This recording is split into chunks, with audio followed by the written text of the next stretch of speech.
Umengameli welu nomzana uCyril Ramaphosa utyikitye ngokusemthethweni into okubana ulwimi lwabantu bangakwazi ukuthetha lube semthethweni njengolwimi lweshumi elinesibini apha eMzantsi Afrika. Having sign language recognized as an official language will address many other challenges that we have faced, but a section of our community has faced.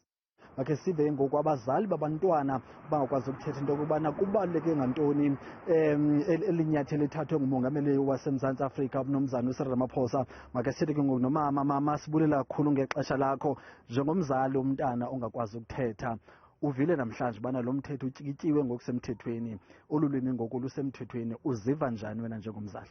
Yazi ngijabule kakhulu ukuthi ke le language lena isizofundwa abantu bonke ngoba kusukela uma umntana esasemncane siba nenkinga ukuthi ke uzoqala kanjani ukukhuluma naye nabantu abakhona ukukhuluma naye. So manje ngijabule kakhulu. Kwindaba zomzantsi wethu ku Newsroom Africa, ndinguziniko kaMhlaba eGauteng.